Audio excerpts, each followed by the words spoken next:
Ça a marché. Moi, je suis allé au Mali à une époque, il n'y avait aucun problème. Maintenant, on n'y va plus. Mais qu'est-ce qui s'est passé? On a paupérisé le Mali.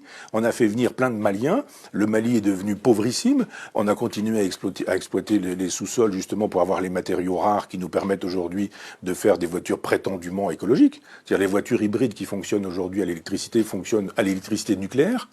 Et quand elles ne fonctionnent pas à l'électricité nucléaire, elles utilisent des métaux rares qui eux-mêmes sont prélevés en Afrique. Et voilà pourquoi on est au Mali. On n'est pas là-bas parce qu'on aime tellement la liberté qu'on les préserve du djihadisme. On s'en fout du djihadisme là-bas. On veut juste pouvoir exploiter, avoir des bases et pouvoir exploiter le sous-sol des Africains parce que la France est tellement islamophile de manière intérieure qu'elle est islamophobe sur la totalité de la planète. Il n'y a rien de... C'est formidable l'islam en France, mais alors dès qu'on peut tabasser des Afghans, dès qu'on peut tabasser des Irakiens, dès qu'on peut tabasser des Libanais, des Libyens, dès qu'on peut tabasser des Palestiniens, dès qu'on peut tabasser des Maliens, alors là, il n'y a aucun problème, on peut y aller. On fait des bombes, on fait des tapis de bombes, et voilà. 5 ou 6 millions de gens sont morts, de musulmans sont morts dans les frappes occidentales.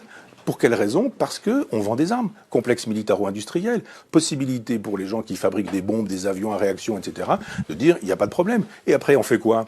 Quand on a fait beaucoup d'argent, on finance les chefs d'État américains, qui eux-mêmes financent ces guerres, qui sont des guerres islamophobes. Ces guerres islamophobes génèrent le terrorisme.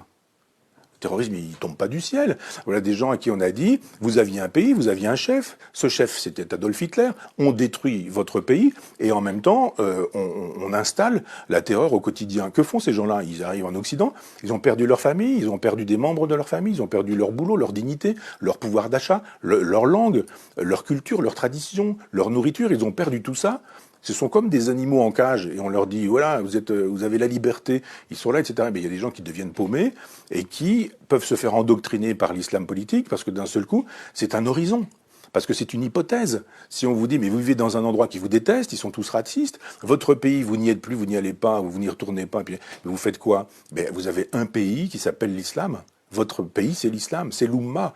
Donc je pense que tant qu'on n'aura pas une politique nationale, une politique européenne, une politique planétaire et mondiale, c'est-à-dire tant qu'on n'aura pas de projets qui ne soient pas des projets d'argent, de fric, en disant allez-y, circulez, c'est formidable, plus on a des migrants ici, plus on peut baisser les salaires.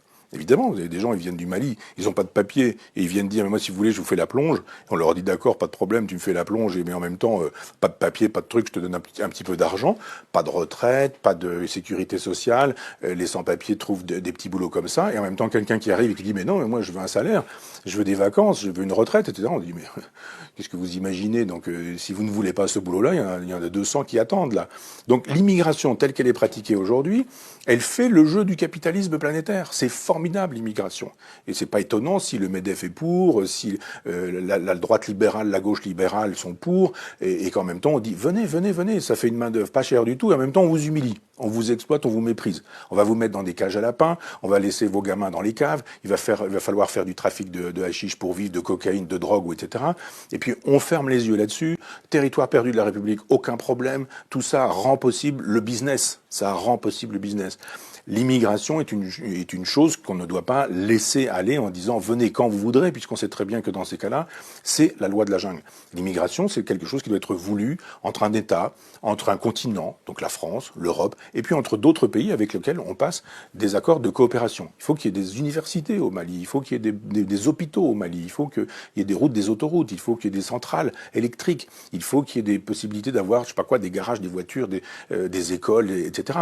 Tant qu'on ne pensera l'immigration qu'en termes de c'est bien l'immigration ou c'est pas bien, vous êtes pour ou vous êtes contre, vous êtes pour, vous êtes formidable, vous êtes contre, vous êtes comme Marine Le Pen, vous êtes un salaud. Non, la question de l'immigration, c'est laquelle, quand, pourquoi, à quoi sert cette immigration aujourd'hui, pourquoi fait-elle le jeu du grand capital, pourquoi est-ce qu'effectivement ça permet de détruire le code du travail, pourquoi ça permet de détruire les salaires, pourquoi ça permet de détruire les retraites, parce qu'on a une main d'œuvre qui est taillable et corvéable à merci, dès lors que quand on parle aujourd'hui de la traite des esclaves, c'est formidable d'aller chercher des poux dans la tête des gens en disant mais il y a une traite des esclaves là en 1492. Ouais, d'accord, très bien. Mais il y a actuellement une traite des esclaves. Quand on laisse passer tous ces migrants en disant venez, venez, venez, installez-vous où vous voulez, il y a toujours une toile de tente ici, il y a un bout de square là, il y a un endroit où vous allez pouvoir vous mettre à l'abri ici, puis voilà, puis débrouillez-vous pour le reste. Tout ça c'est formidable. Moi j'appelle ça de la traite. esclavagiste. Et j'estime que si on ne pense pas l'immigration, ce que j'ai essayé de faire un peu rapidement, si on ne pense pas des solutions à la question inévitable de l'immigration. Bien sûr, il y en a toujours, il y en aura toujours, et on n'arrête pas l'immigration en remettant les gens à la mer ou en remettant les gens sur des bateaux, on les renvoie chez eux. Ça n'a aucun sens. C'est la thèse de l'extrême droite, c'est pas la mienne.